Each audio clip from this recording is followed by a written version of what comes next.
Magnus Carlsen had an early tactic for Gukesh D, knowing that if a rook move happens, which is a random move, and we have c6, which literally traps the rook. Anywhere the rook moves to, it will be taken by the pawn or with the bishop, and if the rook takes the bishop, then it will be just taken by the knight, and then Gukesh D literally sacrificed the queen over here. What absolute madness is this?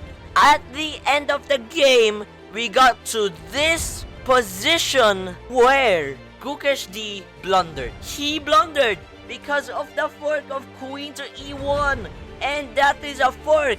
You need to move the king because of the fact it will be taken, and now he will take the knight. Hello everybody, and today welcome to another video. It's about Magnus Carlsen again versus an opponent, but this time the opponent is Gukesh D. Gukesh D is an Indian player who is also a grandmaster, who is also good at chess. So what are we waiting for? Let's play the game. So we got Magnus Carlsen with the black pieces and Gukesh D with the white. So we got e4 opening up the bishop and the queen already, and then e5 doing the same, and then also providing space for the black pieces, and we got knight to f3 attacking the pawn on e5 while also taking all of the other squares and taking the full center right away, and we got knight to c6 defending the pawn on e5, which is being attacked right now by the knight on f3. So we got bishop to c4, and what that does, it makes the bishop more active, and it has more squares to go in the future, and which is called developing. And we got knight to f6, making the knight also attacking the pawn on e4, and we got pawn to d3, defending bishop and the pawn on e4 because it is being attacked by the f6 knight. We got pawn to c3, which literally allows pawn to d4 to happen right here and attack the bishop and the pawn. We got pawn to d6, bishop to g5, pinning the knights to the queen. And if the knight moves anywhere, the queen will be taken on the d8 square. So we got pawn to h6, attacking the bishop on g5, and then bishop goes back to h4, still pinning the knight to the queen. And then we got pawn to a6, preventing the bishops from going to b5 and also trying to pin again. And we got knight to d2, which develops another piece and another knight to make it decide more squares in the future when the position opens up more. Because right now, the knight is kind of passive. The only square it can go to is on b3, and anywhere else is bad. And we got bishop to a7 right here, and we got castles for white, which connects the rook and the queen, and now they're protecting together forever. We got queen to e7, which just allows black maybe to castle alongside in the long run when this bishop becomes active. And we got pawn to b4, trying to attack this because maybe this black will castle there, and also maybe to prevent from black going to knight to a5 over here. So we got castles from black, and maybe if the bishop moves out, we can connect the rooks from black. And now we got pawn to a4, trying to attack on the queen side here, trying to blow up for the queen side, and trying to open up and trying to blow up to the queen side again. And we got bishop to e6, which attacks the bishop on c4 right now, but also making white stare at his own bishop too. So we got rook to e1, and then takes. Now we got this knight over here trying to ruin everything, but black goes here and attack the knight on c4. White takes and then takes. Now we got this very active rook, which is being opened right away. And then now we got knight to a5, allowing a trade for the knight. And if takes, that's what happened in the game, then this rook will become more active, and this will be attacked. Which literally black just literally let white take the b5 pawn. Which I don't know why, I don't know for what reason, what that does. And we got pawn to g5, attacking the bishop to h4, kicking out the bishop. Bishop has to go back to g3, but still active. But now the bishop is very weak because literally it can only go to do squares, and which it will be eaten by a pawn, which is bad. So this bishop is very bad. And now this very cool tactic, knight to d7. Like, if rook to f1, a random move was played, then pawn to c6, attacking the rook, and wherever this rook goes, it will be taken.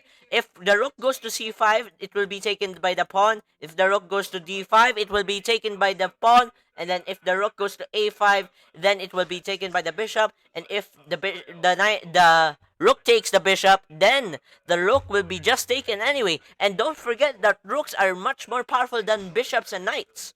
So that's very bad for white if he literally does a random move that does not do something about it. So he plays d4 because of the fact if now c6 then takes and then he can take and then now he can take with the pawn and then the take, and we got in the long run we got this knight on the center, and it's not pretty bad because literally the material advantage is completely equal. It's two pawns, a bishop versus a rook. So it is not that of a bad advantage for white to do that. And actually, it becomes a bit of an advantage if white does that and if black goes to c6. But we got pawn to e5, taking the pawn on e5, and then pawn takes e5, and we got pawn to c4, trying to fight for the black territory here, trying to play for a win. And now we got pawn to c6, he takes the bishop, and we got here to this point where he takes the rook, and now Magnus Carlsen is just plus 1 point again, and we got pawn to c5, pushing another pawn and attacking the knight,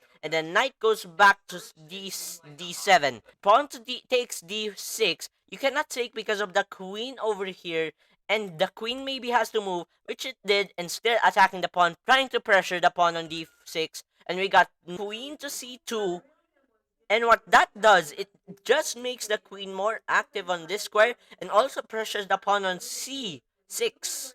And we got rook to a6 and then knight takes e5, and if the knight takes the knight, we got this very cool tactic where literally if the queen takes the bishop and it has to take or else he will be losing in material advantage, we got this super fork, and now in which that Magnus Carlsen needs to move the king somewhere or else it will be taken, and now the rook will be taken.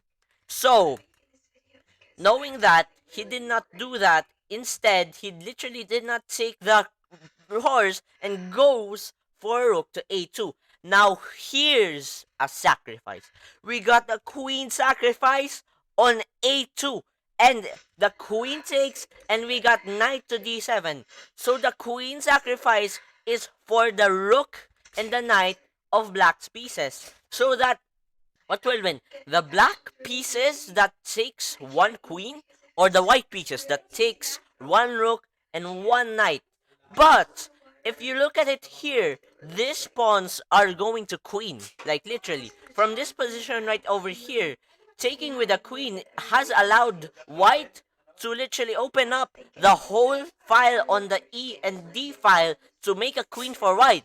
So keep that in mind, and maybe he will queen soon. But let's see what will happen, and let's see what Magnus Carlsen will do about that. We got knight to f6, checking the king on g8, and we got king to f7, attacking the knight. The knight has to move or be protected, which he did. We got pawn to e5, protecting the knight, and on f6, and we got queen to d2, attacking the rook on e1. The white can just push a pawn on f3 and then protect the rook, which he did, and he did protect the rook, because if he wouldn't protect the rook, then literally he will just take the rook.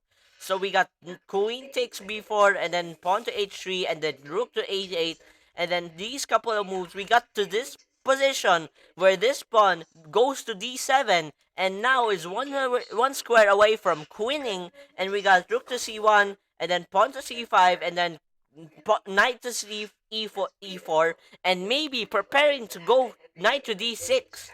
We got pawn to c4, and then knight to d6, which I've said, and now the knight is blocking from the queen's vision of that pawn, and maybe that pawn will push somewhere, but the rook is still there, so it will not push still. It needs to reinforce the square in order to push it. So we got knight to e4 again, and then he takes that, and he takes that. We got Magnus Carlsen winning a pawn, and Gukesh D winning a pawn, but Magnus Carlsen is still 1+ pawn, but it is drawable. This position is drawable, even though Magnus Carlsen has 1+ pawn. We got king to d8, and then rook to c6, and then queen to e3, and we got to this position, which black can take, but he doesn't take right away. He attacks the rook. He also maybe wants to breach in here. He could just take, but he didn't take. Maybe because of the fact, I don't know, he was looking for a mate somewhere.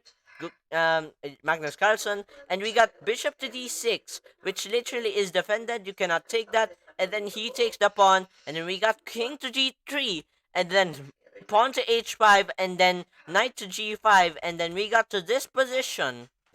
And right over here, from this last couple of moves, we get to this position where Gukesh D suddenly, like literally, blunders the knight because of the fact it is a fork, and he resigns because the king has to move or else it will be taken, like rook here, or the king will be taken, and the king has to move, and now black wins a knight.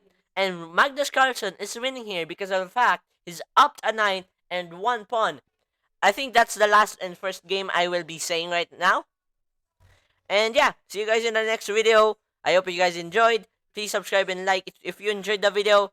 And yeah, I think that's all for today. Peace out.